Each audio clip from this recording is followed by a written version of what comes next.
Hello everyone. आज हम लोग बात करने वाले हैं calculation of density of unit cell. Unit cell की जो डेंसिटी होती है उसकी कैलकुलेशन को कैसे करते हैं। कई बार क्या है, इस पे न्यूमेरिकल आ जाता है बेटा, एक छोटा न्यूमेरिकल 1 नंबर में या 2 मार्क्स का या 1 मार्क का, और नीट जेईई के लिए इंपॉर्टेंट है बेटा ये टॉपिक। ठीक है, तो कैलकुलेशन कैसे करते हैं density of a unit cell. ठीक है, सबसे पहली चीज क्या है हमें देखनी, क्या है, एज लेंथ। मान लेते हैं कि जो एज लेंथ है वो क्या है, ए है। ए सेंटीमीटर मान लिया मैंने, एज लेंथ क्या मान ली, ए सेंटीमीटर मान ली। अब हमें पता है किसी भी क्यूबिक यूनिट सेल की वॉल्यूम क्या होगी, ए का क्यूब, लेंथ का क्यूब होता है, ए का क्यूब सेंटीमीटर में। ठीक है, ए का क्यूब मान लो, सीधा डायरेक्ट इसी में लेके चलते हैं। डेंसिटी क्या होती है, mass of unit cell divide by volume of unit cell. Simple सी चीज है, मास बाई वॉल्यूम ही तो होती है डेंसिटी। ठीक है, तो नंबर ऑफ एटम्स, मास कैसे निकालेंगे, पहले तो टोटल नंबर ऑफ एटम की बात करें तो नंबर ऑफ एटम कितने होते हैं, उसको जेड से डिनोट करते हैं बेटा, कैपिटल जेड से। और mass of an atom, atom का मास कितना हो, किससे रिप्रेजेंट करेंगे बेटा, एम से रिप्रेजेंट कर देंगे। ठीक है ना, मास ऑफ एन एटम, जब एक एटम की बात करेंगे तो मास क्या हो जाएगा, एम बाई एन नोट हो जाएगा बेटा। क्या हो जाएगा, एम बाई एन नोट हो जाएगा। तो कितने एटम प्रेजेंट है, जेड। और मास क्या है, मास ऑफ एटम क्या है, मास मैंने एम मान लिया, तो atomic mass divide by Avogadro number होता है। जब भी हम एटम का मास निकालते हैं तो atomic mass divide by Avogadro number करते हैं। ये एन नोट क्या है, एवोगैड्रो नंबर है बेटा। ठीक है, तो मास ऑफ एटम, जितने एटम टोटल एटम प्रेजेंट है उन सबका मास क्या हो जाएगा, M by N naught into Z हो जाएगा। सिंपल है। अब हमारे पास मास है, वॉल्यूम है, डायरेक्ट इस फॉर्मूले में हमें इसको पुट कर देना है। तो डेंसिटी क्या हो जाएगी, mass of unit cell m into Z divide by N naught into A cube. Simple सा फॉर्मूला है बेटा, ए क्यूब। ठीक है, और डेंसिटी की यूनिट हमें पता है, किलोग्राम पर मीटर क्यूब या फिर ग्राम पर सेंटीमीटर क्यूब। ठीक है बेटा, ये हो जाएगा हमारा डेंसिटी निकालने का formula, m into Z divide by N naught into A का क्यूब। m यहाँ पर मास होगा, mass of atom, z number of atoms, और एन नोट एवोगैड्रो नंबर होगा बेटा, और a हमारी एज लेंथ होगी, और एज लेंथ a का क्यूब, वॉल्यूम, a क्यूब क्या है, वॉल्यूम ऑफ यूनिट सेल है बेटा। सिंपल सी चीज थी। ठीक है, किस चीज की बात कर रहे हैं, आइडियल क्रिस्टल, ऐसा क्रिस्टल जिसमें same unit cell, same lattice point,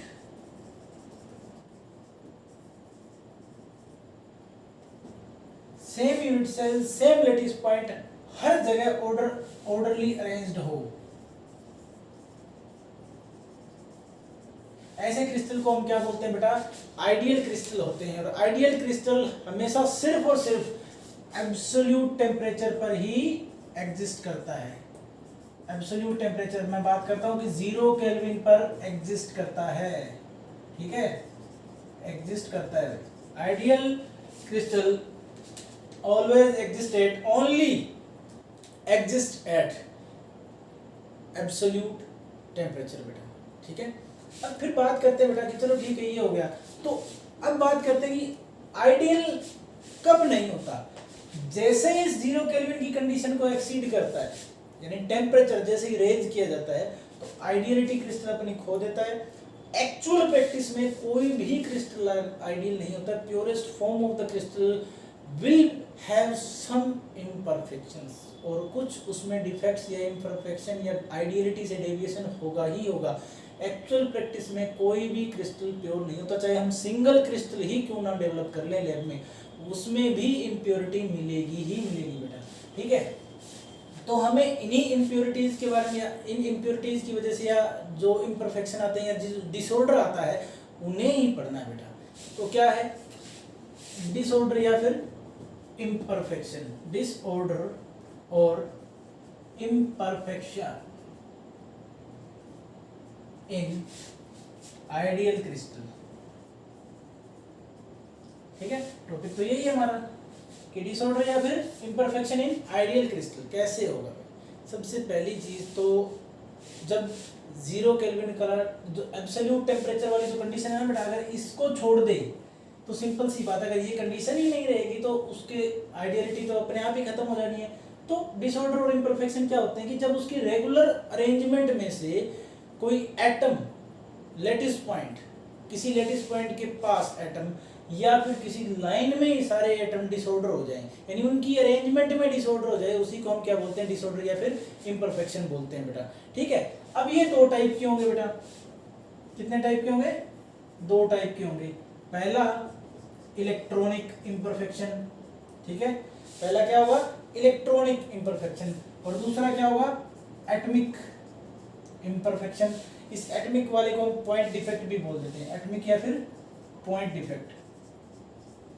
ठीक है, दो टाइप के पढ़ने हैं बेटा, एक तो इलेक्ट्रॉनिक इम्परफेक्शन, दूसरा एटमिक या फिर पॉइंट डिफेक्ट पढ़ना है बेटा अपने को। ठीक है, तो सबसे पहले बात करते हैं बेटा इलेक्ट्रॉनिक जो इम्परफेक्शन होता है, इलेक्ट्रॉनिक इम्परफेक्शन। ठीक है, ठीक है, इलेक्ट्रॉनिक इम्परफेक्शन की बात करते हैं बेटा। सबसे पहले ये क्या होता है? सिंपल सी बात है, जहां नाम आ गया इलेक्ट्रॉनिक, इसका मतलब वहां रोल आएगा इलेक्ट्रॉन का। ठीक है ना, जब 0 केल्विन की बात आती है तो 0 केल्विन टेम्परेचर पर ना मोस्ट ऑफ द कंपाउंड जब अपनी प्योर फॉर्म में होते हैं तो उनके जो इलेक्ट्रॉन होते हैं वो लोवेस्ट एनर्जी स्टेट में क्या होते हैं। ठीक है, 0 केल्विन पे इलेक्ट्रॉन्स कहाँ होते हैं? लोवेस्ट एनर्जी स्टेट में होते हैं बेटा। कहाँ होते हैं? लोवेस्ट एनर्जी स्टेट में होते हैं। ठीक है, जिसको हम ग्राउंड स्टेट भी बोल देते हैं, मोर कॉमनली बोला जाए तो ग्राउंड स्टेट भी कहा जाता है, यानी सबसे नीचे की एनर्जी, यानी उनकी एनर्जी बहुत कम होती है। लेकिन जैसे ही टेम्परेचर ने 0 केल्विन से ज्यादा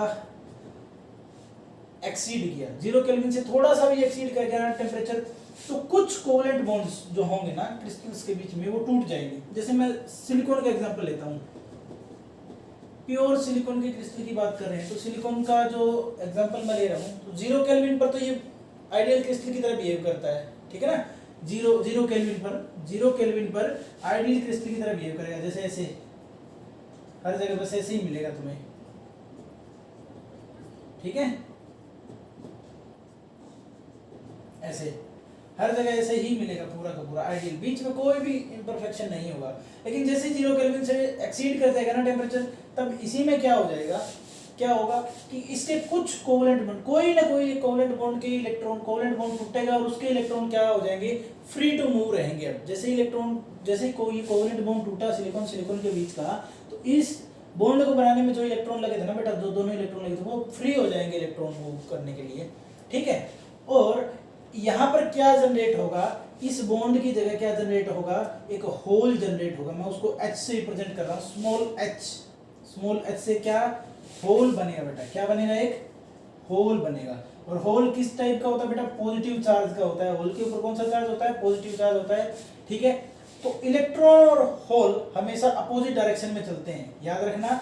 अगर होल इस डायरेक्शन में चल रहा होगा तो इलेक्ट्रॉन इस डायरेक्शन में चलेगा। ठीक है, तो होल क्रिएट हुआ, होल पॉजिटिव होगा बेटा, यही तो क्या है, इम्परफेक्शन है। ये इलेक्ट्रॉनिक, इस टाइप के इम्परफेक्शन क्या कहलाते हैं बेटा, इलेक्ट्रॉनिक इम्परफेक्शन कहलाते हैं। जब 0 केल्विन टेम्परेचर यानी एब्सोल्यूट टेम्परेचर से थोड़ा टेम्परेचर ऊपर चला जाता है तो कोई ना कोई एक कोवेलेंट बॉन्ड टूटता है, उसके इलेक्ट्रॉन फ्री हो जाते हैं मूव करने के लिए, और जो इलेक्ट्रॉन छोड़ के जाते हैं, जिस जगह को वो छोड़ते हैं उस जगह पे क्या है, एक होल क्रिएट हो जाता है। होल क्या होता है, पॉजिटिव चार्ज का होता है। होल में कौन सा चार्ज होता है, होल क्या है, पॉजिटिव चार्ज की रिप्रेजेंटेशन है हमारे लिए, और इलेक्ट्रॉन नेगेटिवली चार्ज होता है, तो दोनों अपोजिट डायरेक्शन में मूव करते हैं बेटा। ठीक है ना, इस टाइप के इम्परफेक्शन को क्या बोलते हैं, इलेक्ट्रॉनिक इम्परफेक्शन बोला जाता है बेटा। अब हम बात करते हैं बेटा नेक्स्ट टॉपिक की तरफ चलते हैं। नेक्स्ट टॉपिक हमारा क्या होगा, वो होगा पॉइंट डिफेक्ट। ठीक है, पॉइंट डिफेक्ट या फिर हम इनको एटॉमिक इम्परफेक्शन भी बोल देते हैं, पॉइंट डिफेक्ट या फिर एटॉमिक इम्परफेक्शन। ये होता क्या है, पॉइंट डिफेक्ट अराइज होता है कि जब किसी भी क्रिस्टल लेटिस में, लेटिस पॉइंट के अराउंड जो एटम्स की रेगुलर अरेंजमेंट है उसमें डेविएशन या फिर इरेगुलरिटी आ जाए। कब अराइज होता है, when deviation occurs around the lattice point। ठीक है। जब लेटिस पॉइंट के आसपास का कोई एटम है ना, वो अपनी पोजीशन से डेविएट कर जाए या उसमें कोई इरेगुलरिटी आ जाए लेटिस पॉइंट के आसपास, उसी के अराउंड किसी भी क्रिस्टलाइन सब्सटेंस में, तब जो डिफेक्ट आते हैं उन डिफेक्ट को बोला जाता है बेटा पॉइंट डिफेक्ट, पॉइंट्स डिफेक्ट, क्योंकि एक पॉइंट के आसपास ही आता है। ये दो टाइप का होता है जनरली, दो टाइप हैं इसके बेटा, ठीक है, दो टाइप हैं। सबसे पहला तो है बेटा वैकेंसी डिफेक्ट, ठीक है, और दूसरा वैकेंसी के बाद आता है बेटा इंटरस्टिशियल डिफेक्ट। क्या आता है? इंटरस्टिशियल डिफेक्ट, ठीक है। एक तो वैकेंसी डिफेक्ट, एक इंटरस्टिशियल डिफेक्ट। सबसे पहले पढ़ते हैं बेटा वैकेंसी डिफेक्ट क्या होता है। वैकेंसी नाम से ही पता चल रहा है कि कुछ ना कुछ वेकेट हो रहा होगा। वैकेंसी डिफेक्ट में क्या होता है बेटा कि जब किसी भी क्रिस्टल लेटिस या सेम क्रिस्टल लेटिस पॉइंट जो होता है, सेम लेटिस पॉइंट या साइट होती है, उनमें कुछ साइट, एक क्रिस्टल लेटिस है उसकी कुछ साइट वैकेंट हो जाए, किसी क्रिस्टल लेटिस की कोई साइट, कुछ site, some of the sites vacant हो जाए, तब जो वैकेंसी क्रिएट होगी उसके कारण जो डिफेक्ट आ रहा होगा क्रिस्टल के अंदर, वो क्या कहलाएगा बेटा?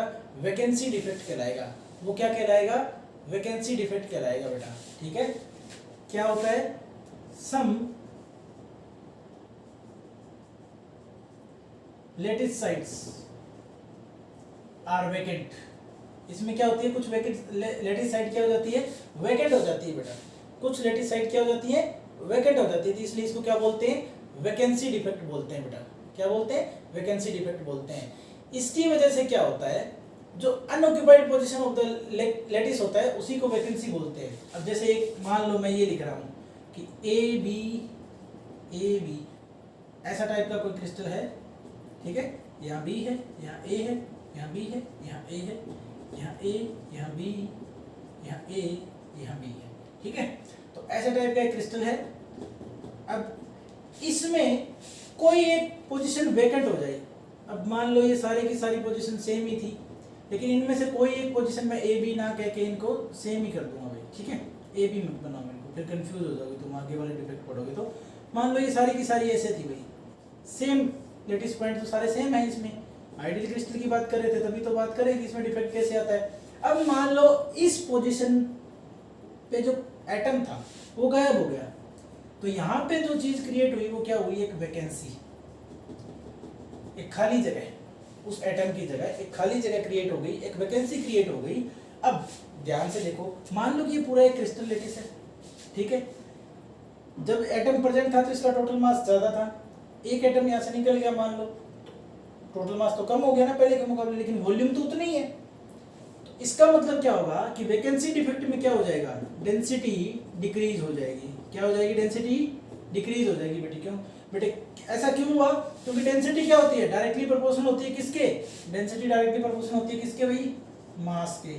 और जब डेंसिटी मास डिक्रीज हो गया टोटल, तो डेंसिटी भी डिक्रीज हो जाएगी। सिंपल सी बात है ना, सिंपल सी बात है। और ये इफेक्ट अराइज कब होते हैं? वैकेंसी इफेक्ट अराइज कब होते हैं बेटा? ये इफेक्ट तब अराइज होते हैं जब क्रिस्टल को क्या किया जाता है? हीट किया जाता है, या क्रिस्टलाइन सब्सटेंस को क्या किया जाता है? हीट किया जाता है। हीट करने पर ही वैकेंसी डिफेक्ट आता है भाई, वैकेंसी डिफेक्ट। क्योंकि हीट करने के बाद कोई ना कोई एटम अपनी पोजीशन को छोड़ जाता है। हीटिंग से वैकेंसी डिफेक्ट अराइज होता है बेटा, ठीक है। हीटिंग से वैकेंसी डिफेक्ट अराइज होता है। तो दूसरी और हमारे पास क्या है बेटा? सेकंड जो हमारा डिफेक्ट है वो क्या है? इंटरस्टिशियल डिफेक्ट है। इंटरस्टिशियल का मतलब क्या है कि कोई जब एटम या आयन या मॉलिक्यूल, एटम, आयन या मॉलिक्यूल यानी कंस्टिट्यूएंट पार्टिकल किसी भी क्रिस्टल लेटिस का, वो अपनी पोजीशन छोड़ के जो उसके बीच में जो गैप होता है, जो वॉइड होता है, उसमें चला जाए, तब उसको क्या बोलते हैं? इंटरस्टिशियल डिफेक्ट बोलते हैं। अब जैसे मान लो बेटा ये है ए टाइप वाला है, कोई भी क्रिस्टल सिस्टम है, ठीक है, यहाँ भी ए है, यहाँ भी ए है भाई, ठीक है। तो अब ये प्योर क्रिस्टल मान लेते हैं। अब इसमें से क्या होता है? इंटरस्टिशियल डिफेक्ट क्या होता है? अब मान लो कि ये वाला एटम, मैं मान रहा हूं कि ये वाला एटम अपनी जगह छोड़ दिया। अब देखो ये इतनी जगह खाली है ना, इनको हम क्या कह सकते हैं, इंटरस्टिशियल साइट या फिर वॉइड बोलते हैं बेटा। क्या बोलते हैं, या तो इस खाली जगह को इंटरस्टिशियल साइट बोला जाएगा या इसको क्या बोला जाएगा, वॉइड बोला जाएगा बेटा। तो इनमें से कोई भी एक एटम उठ के मान लो यहाँ चला जाता है, इसको यहाँ से गायब कर दो और यहाँ भी नहीं, इधर चला जाए, मान लो ये यहाँ चला जाए, तो ये क्या है, एक इंटरस्टिशियल साइट है। क्या है, इंटरस्टिशियल साइट। ठीक है, इसकी वजह से क्या हुआ, यहाँ खाली जगह बच गई, होल बच गया। तो ये जो डिफेक्ट है इसको बोलेंगे बेटा इंटरस्टिशियल डिफेक्ट। अब ध्यान से देखो, इसके अंदर डेंसिटी में कोई चेंज नहीं आ रहा है। कहाँ आ रहा है, यहाँ से उठ के यहीं तो गया, क्रिस्टल से बाहर तो नहीं निकल गया ना, तो डेंसिटी इसके अंदर बिल्कुल भी चेंज नहीं होती बेटा। ये इफेक्ट सिर्फ और सिर्फ क्या है, इसने सिर्फ अपनी पोजीशन चेंज की है, यानी रेगुलर अरेंजमेंट से हटके एक अलग अरेंजमेंट बना ली है, ऑर्डरली अरेंजमेंट से हटके एक अलग अरेंजमेंट बना ली है। इस इंटरस्टिशियल साइट के बीच में ये एटम चला गया, इसीलिए इसको क्या बोल देते हैं बेटा, इंटरस्टिशियल डिफेक्ट बोल देते हैं बेटा। ठीक है, अब बात करते हैं बेटा point defects in ionic compound. Point defect in ionic compound, point defect in ionic compound. Ionic compound में डिफेक्ट तो बेटा आ जाता है, लेकिन वो हमेशा क्या होते हैं, डिफेक्ट के बावजूद हमेशा इलेक्ट्रिकली न्यूट्रल होते हैं। इलेक्ट्रिकली न्यूट्रल होते हैं बेटा, डिफेक्ट आने के बावजूद ऑलवेज इलेक्ट्रिकली न्यूट्रल होते हैं आयनिक कंपाउंड। ठीक है ना, ऑलवेज क्या होंगे, इलेक्ट्रिकली न्यूट्रल होंगे बेटा।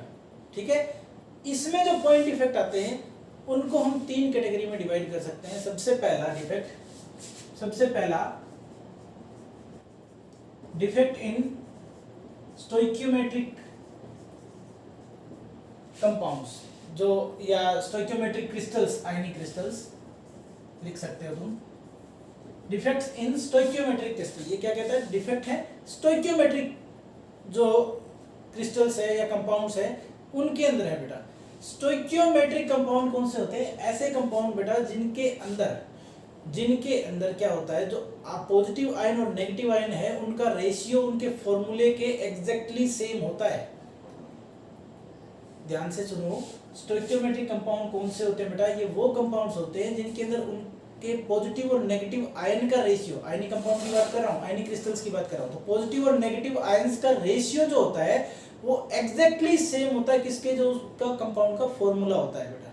ठीक है, तो इसमें स्टोइकियोमेट्रिक डिफेक्ट में दो टाइप के डिफेक्ट होते हैं बेटा। स्टोइकियोमेट्रिक में भी अलग से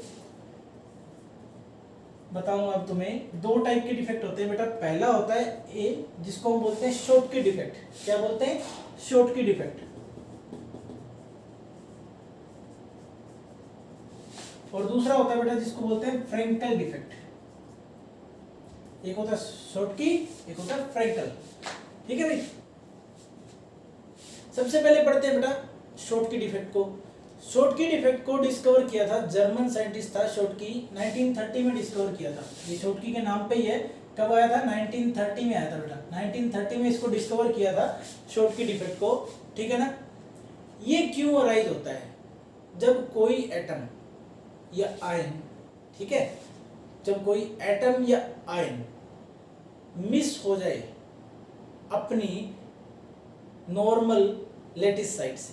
अब मान लो अब आयन की बात कर रहे थे, ए पॉजिटिव बी नेगेटिव, ए पॉजिटिव बी नेगेटिव। मैं क्रिस्टल बना रहा हूं भाई, तो बी नेगेटिव ए पॉजिटिव, बी नेगेटिव ए पॉजिटिव। ठीक है, ए पॉजिटिव बी नेगेटिव, ए पॉजिटिव बी नेगेटिव। मैंने एक आयनिक क्रिस्टल बना दिया बेटा।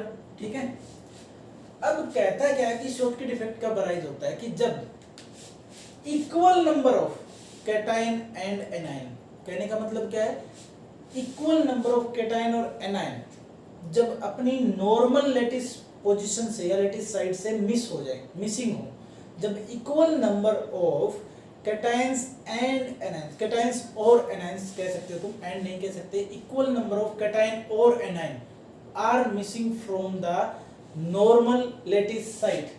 जब नॉर्मल लेटिस साइट से equal number of cation miss या एनायन मिस हो, तब उसको क्या बोलते हैं बेटा, हम शॉटकी डिफेक्ट बोलते हैं। जैसे मान लो यहां से तो A प्लस गया, ठीक है, और यहां से B माइनस गया, ठीक है, तो इक्वल नंबर गया ना, एक उसका गया एक उसका गया, टोटल इलेक्ट्रॉन न्यूट्रलिटी सेम रही, टोटल इलेक्ट्रॉन न्यूट्रलिटी सेम रही, क्योंकि अगर एक पॉजिटिव चार्ज गया तो दूसरा एक नेगेटिव चार्ज भी गया उसके बराबर, तो टोटल इलेक्ट्रॉन न्यूट्रलिटी तो बने रही, ठीक है।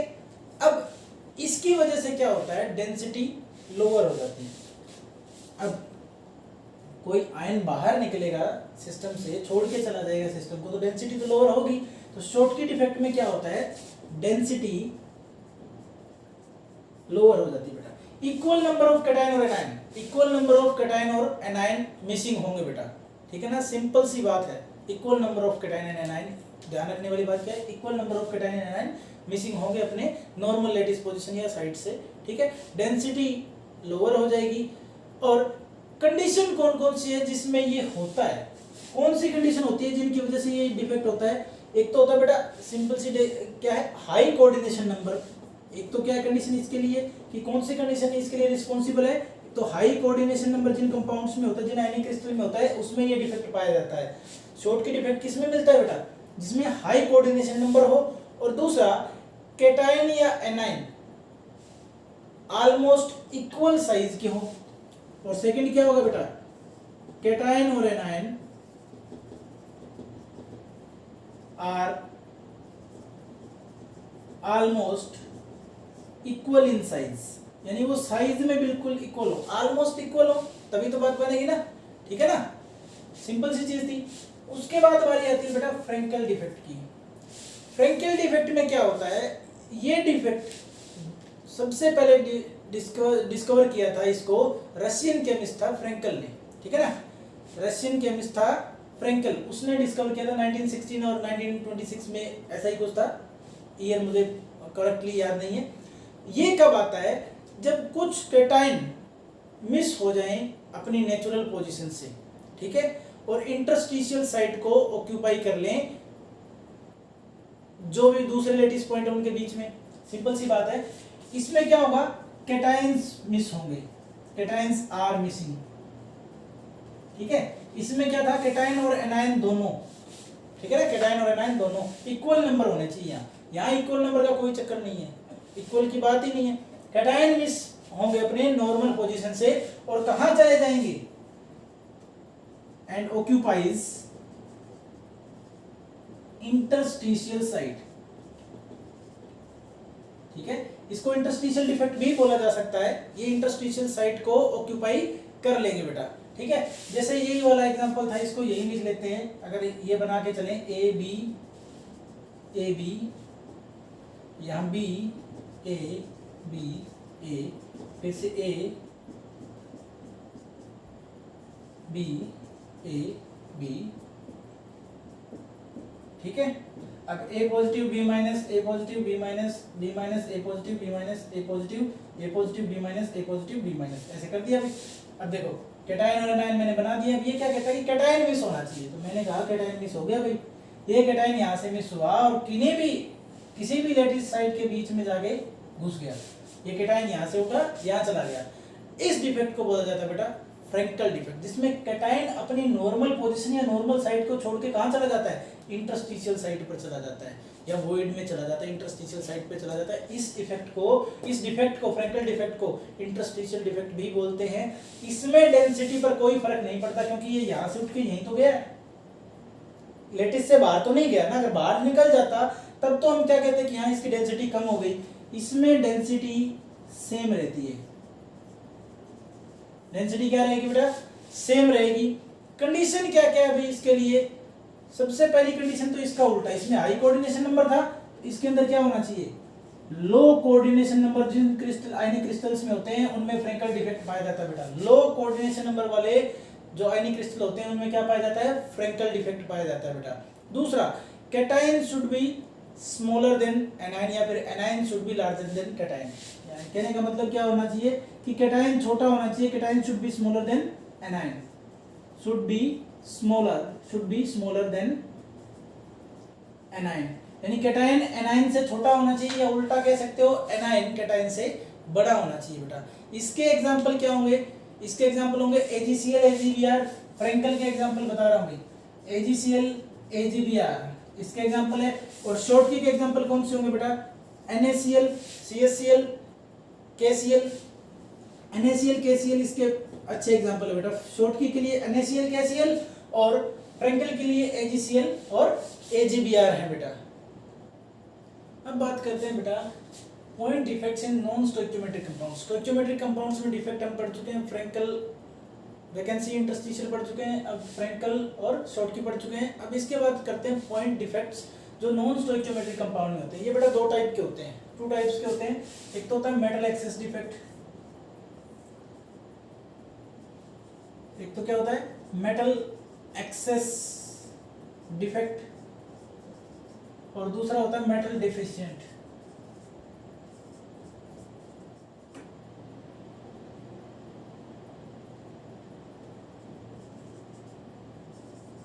मेटल डेफिशिएंट डिफेक्ट, ठीक है, दो होते हैं, एक तो मेटल एक्सेस और दूसरा मेटल डेफिशिएंट। यानी एक में तो मेटल एक्सेस होगा, दूसरा मेटल डेफिशिएंट होगा। यानी मेटल से मतलब क्या है, मेटल का मतलब ही एक ही चीज है बेटा हमारे पास कि कैटायन की बात कर रहा होगा, ठीक है ना। तो मेटल एक्सेस डिफेक्ट में क्या होता है, in this defect positive ions are in excess, ठीक है। इस डिफेक्ट में क्या होता है, मेटल एक्सेस डिफेक्ट की बात करें सबसे पहले, पॉजिटिव आयंस क्या होते हैं, पॉजिटिव आयंस एक्सेस में हो जाते हैं। किसी भी क्रिस्टल लैटिस में पॉजिटिव आयन जब एक्सेस में हो जाते हैं ना, तब कौन सा डिफेक्ट आता है बेटा, मेटल एक्सेस डिफेक्ट। ये आता किस वजह से, दो वजह होती है बेटा, एक तो एनायनिक वैकेंसी की वजह से आता है, दूसरा एक्स्ट्रा कैटायन अगर इंटरस्टिशियल साइट को ऑक्यूपाई कर ले। दो होते हैं इसके रीजन क्या है, इसके दो रीजन है बेटा, दो रीजन है मेटल एक्सेस डिफेक्ट के।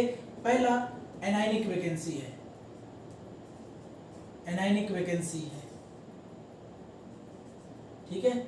और दूसरा जो रीजन है वो क्या है बेटा, सेकेंड रीजन क्या होगा, जब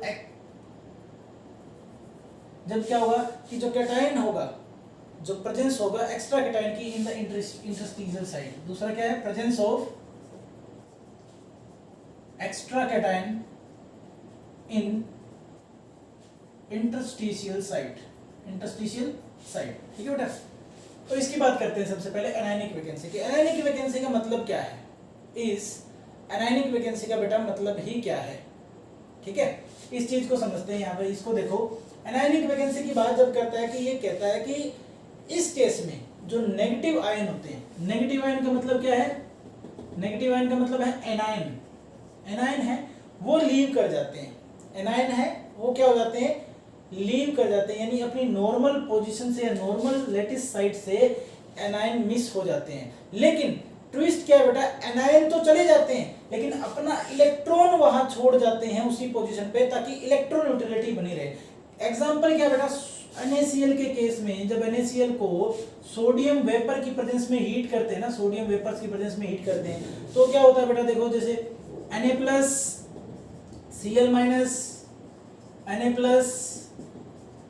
Cl- ऐसे बन रहा होता है। नीचे फिर से ये आ जाएगा Cl- Na+, और यहां अगर मैं कहूं कि यहां से Cl- निकल गया, ठीक है, और बचा क्या, सिर्फ इलेक्ट्रॉन बचा, या Na+, Cl- या Na+, या Cl-। देखो यहां क्या हुआ, इस पोजीशन से, इस लैटिस साइड से, इस लैटिस पॉइंट से क्या हुआ, एनायन निकल गया, नेगेटिव आयन मिस आउट हो गया, एनायन क्या हुआ, मिसिंग। लेकिन ये मिसिंग एनायन क्या करेगा भाई, ये मिसिंग एनायन अपना इलेक्ट्रॉन पीछे छोड़ जाएगा, ताकि पूरा जो लैटिस है, क्रिस्टल लैटिस है या क्रिस्टल है, वो क्या रहे, इलेक्ट्रॉन न्यूट्रल बना रहे। अब जो ये इलेक्ट्रॉन है जो ट्रैप है, ठीक है ना, जो एनायनिक वैकेंसी में जो इलेक्ट्रॉन ट्रैप्ड है, इसी को बोला जाता है बेटा एफ सेंटर्स। और ये क्वेश्चन बहुत बार पूछा गया है कि एफ सेंटर क्या होता है, उसकी डेफिनेशन दो, एक नंबर में बहुत बार पूछा गया है। तो जो electron trapped in an anionic vacancy is known as F centres. The electron trapped in anionic vacancies are known as F centre. F centre का मतलब क्या होता है, कलर प्रोड्यूसिंग सेंटर्स। क्या होता है, कलर प्रोड्यूसिंग सेंटर्स। किसकी बात कर रहे हैं बेटा, एफ सेंटर्स की। ये क्या होते हैं, एफ सेंटर्स, ठीक है। यानी कलर प्रोड्यूसिंग सेंटर होते हैं बेटा। सिंपल सी बात थी। उसके बाद बारी आती है बेटा presence of extra cation in interstitial site. अब ये कहता है कि अगर इंटरस्टिशियल साइट में एक्स्ट्रा कैटायन हो, केस किसका है बता देता हूँ। ZnO के केस में क्या होता है बेटा, जब ZnO को हीट करते हैं ना तो जिंक के कैटायन तो बाहर निकलते हैं, oxygen O2 minus ion liberate होता है, O2 माइनस आयन बाहर निकलते हैं, O2 माइनस आयन ऑक्सीजन में कन्वर्ट होने के लिए अपने 2 इलेक्ट्रॉन छोड़ देते हैं, ठीक है ना। O2 माइनस आयन क्या करता है, वो ऑक्सीजन में कन्वर्ट होने के लिए क्या करता है, अपने 2 इलेक्ट्रॉन बाहर निकाल देता है। अब जिंक किस में जाता है, जिंक 2+ की फॉर्म में चला जाता है। जब ये टूटता है ना, जब इसको हीट करते हैं जिंक ऑक्साइड को, तब ऐसा ही होता है बेटा। तो जो क्रिस्टल स्ट्रक्चर बनती है वो कैसे बनती है बेटा, देखो जिंक ऑक्सीजन ऐसे करके चलेंगे भाई, यहाँ जिंक, यहाँ ऑक्सीजन, यहाँ जिंक, ठीक है, और यहाँ ऑक्सीजन, यहाँ जिंक, यहाँ ऑक्सीजन, यहाँ जिंक, यहाँ ऑक्सीजन, ऐसे करके चलते हैं। ये मान लो इसका क्रिस्टल लैटिस है ZnO का। तो ये क्या कह रहा है कि जिंक एक्स्ट्रा कैटायन प्रेजेंट हो, यहाँ Zn2+ की फॉर्म में प्रेजेंट जब होगा ना, एक्स्ट्रा कैटायन की फॉर्म में प्रेजेंट होगा, तो जो इलेक्ट्रॉन होंगे 2 वो कहाँ प्रेजेंट होंगे बेटा, वो किन्हीं भी 2 इंटरस्टिशियल साइट्स के बीच में होंगे बेटा। मान लो एक इलेक्ट्रॉन यहाँ हो, एक इलेक्ट्रॉन यहाँ हो, ये इलेक्ट्रॉन्स जो O2 माइनस ने ऑक्सीजन बनने के लिए छोड़े हैं, वही 2 इलेक्ट्रॉन टोटल इलेक्ट्रॉन न्यूट्रलिटी को बनाए रखेंगे बेटा, ठीक है ना। एक्सेस कैटायन प्रेजेंट है, एक कैटायन एक्सेस में प्रेजेंट है, तो इसके ऊपर 2 पॉजिटिव चार्ज है, इसको न्यूट्रलाइज करने के लिए O2 माइनस ने अपने 2 इलेक्ट्रॉन दिए, और वो 2 इलेक्ट्रॉन कहाँ प्रेजेंट होंगे बेटा, ये इलेक्ट्रॉन प्रेजेंट होंगे इंटरस्टिशियल साइट्स में प्रेजेंट होंगे बेटा। कहाँ प्रेजेंट होंगे, इंटरस्टिशियल साइट्स में प्रेजेंट होंगे बेटा। इस टाइप के जो डिफेक्ट होता है, ये रीजन किस चीज का है, मेटल एक्सेस डिफेक्ट का, यानी मेटल एक्सेस में, यानी कैटायन का एक्सेस में होना। 2 रीजन थे बेटा, एक तो एनायनिक वैकेंसी, एनायनिक वैकेंसी में क्या होता है, एनायन निकल जाता है लेकिन अपना इलेक्ट्रॉन छोड़ देता है ताकि इलेक्ट्रॉन न्यूट्रलिटी बनी रहे। और ZnO के केस में क्या था, presence of extra cation, extra cation present है लेकिन इसको इलेक्ट्रॉन न्यूट्रलिटी प्रदान करने के लिए क्या करता है, ये O2 माइनस अपने 2 इलेक्ट्रॉन छोड़ देता है, जो कि कहाँ प्रेजेंट होते हैं, इंटरस्टिशियल साइट्स पर प्रेजेंट होते हैं बेटा। अब हम बात करने वाले हैं बेटा मेटल डेफिशिएंट डिफेक्ट के बारे में। मेटल डेफिशिएंट डिफेक्ट के बारे में, मेटल डेफिशिएंट डिफेक्ट में क्या होता है बेटा कि जिसमें पॉजिटिव आयन की कमी हो जाए, एनायन बढ़ जाए, एनायन बढ़ जाए। अब ये 2 वजह से होता है, एक तो कैटायनिक वैकेंसी क्रिएट हो जाए, क्या हो जाए, पहला तो क्या होगा, कैटायनिक वैकेंसी क्रिएट हो जाए, कैटायनिक वैकेंसी क्रिएट हो जाए, और दूसरा क्या होगा बेटा, कुछ एक्स्ट्रा एनायन इंटरस्टिशियल साइट को ऑक्यूपाई कर लें, extra anion occupies interstitial site। ये जस्ट मेटल एक्सेस डिफेक्ट का बिल्कुल उल्टा है, जस्ट उल्टा है। उसमें यहाँ एनायनिक वैकेंसी थी और यहाँ एक्स्ट्रा कैटायन ऑक्यूपाई हो रहा था, यहाँ कैटायनिक वैकेंसी आएगी और एक्स्ट्रा एनायन ऑक्यूपाई करेगा इंटरस्टिशियल साइट को। तो सिंपल सी बात है, कैटायनिक वैकेंसी को समझते हैं। कभी भी मान लो कोई एक ऐसा क्रिस्टल लैटिस हो, जैसे मान लो A+, B-, A+, B-, B-, A+, B-, A+, A+, B-, A2+, B-, ठीक है। तो ऐसा कोई एक क्रिस्टल लैटिस हो, उस लैटिस में से क्या होगा कि कोई भी एक कैटायन मिस होगा, कोई भी एक कैटायन मान लो वो क्या हो जाएगा, मिस हो जाएगा। अब जो कैटायन मिस होगा, मान लो ये कैटायन मिस हुआ, यहाँ से कैटायनिक वैकेंसी क्रिएट हुई, तो इलेक्ट्रॉन न्यूट्रलिटी कैसे बनी रहेगी बेटा, कोई नियर बाई कैटायन होगा जो एक्स्ट्रा चार्ज कैरी कर रहा होगा। यहाँ देखो बाकी सारे A++ है, यहाँ A2+ यानी 2 पॉजिटिव चार्ज कैरी करके रखा हुआ है इसने। तो इसमें क्या होगा कि जो इस कैटायन के जाने की वजह से जो इलेक्ट्रॉन न्यूट्रलिटी डिस्टर्ब हुई, उसको इसने बरकरार रखा है, क्योंकि यहाँ 2 पॉजिटिव चार्ज है, एक ही A पॉजिटिव क्या है ना, तो उसकी जगह इसके पास एक एक्स्ट्रा A2 पॉजिटिव चार्ज है।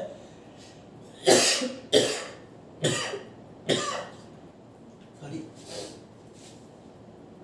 तो कैटायनिक वैकेंसी में क्या होता है बेटा, कैटायनिक वैकेंसी में क्या होता है बेटा, कैटायनिक वैकेंसी में क्या होता है कि एक कैटायन वैकेंट अपनी साइट को वैकेंट कर देता है, वो बाहर मिसिंग हो जाता है, निकल जाता है बाहर, तो उसका जो नेबरिंग कैटायन होता है, नेबरिंग कैटायन, उसके पास एक्स्ट्रा चार्ज होता है जो इसकी इलेक्ट्रॉन न्यूट्रलिटी को बैलेंस करता है बेटा।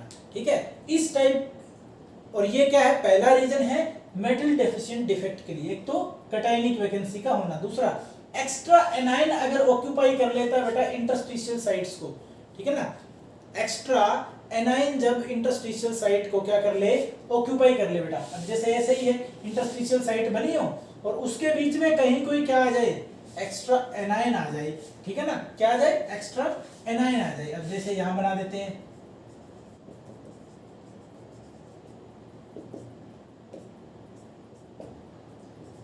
P minus A plus B minus A plus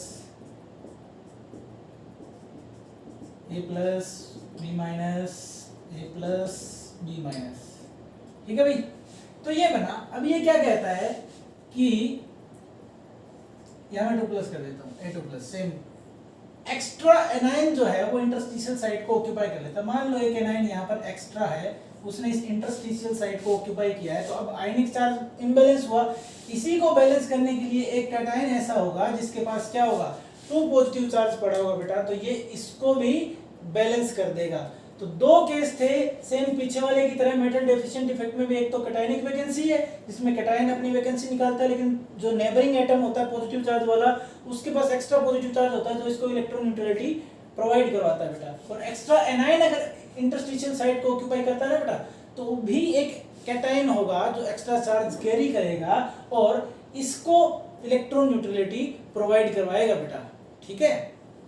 उसके बाद बेटा जो हमारा लास्ट डिफेक्ट आता है वो क्या होता है, वो होता है बेटा इम्प्योरिटी डिफेक्ट। क्या होता है, इम्प्योरिटी डिफेक्ट होता है बेटा। इम्प्योरिटी डिफेक्ट क्या होता है बेटा, इम्प्योरिटी डिफेक्ट में क्या होता है कि कई बार क्या होता है, किसी एक आयन की जगह, एक कैटायन की जगह दूसरा कैटायन या तो उसकी जगह ही आ जाए या इंटरस्टिशियल साइट में प्रेजेंट हो जाए, तब हम क्या कहेंगे क्रिस्टल लैटिस में, उस लैटिस पॉइंट पर ही, तब उसको क्या बोलेंगे, इम्प्योरिटी डिफेक्ट। मतलब इम्प्योर हो गया ना, कोई दूसरा आयन आ गया उसकी जगह।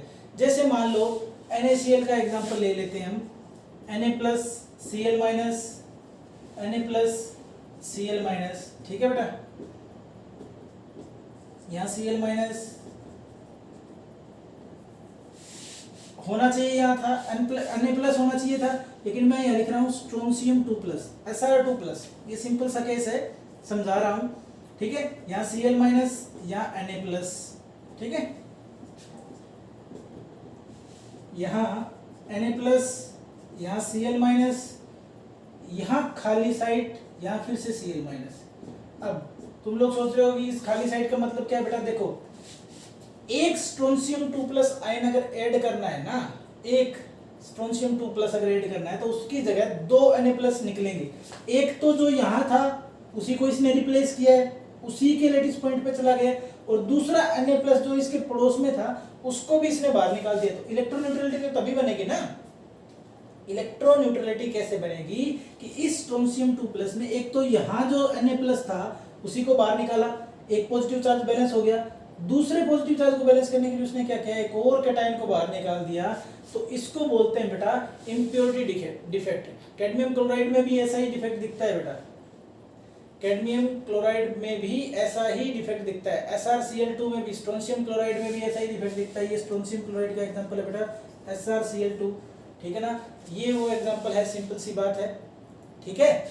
तो यहां पर हमारा टॉपिक खत्म होता है बेटा, डिफेक्ट्स सारे खत्म हो चुके हैं।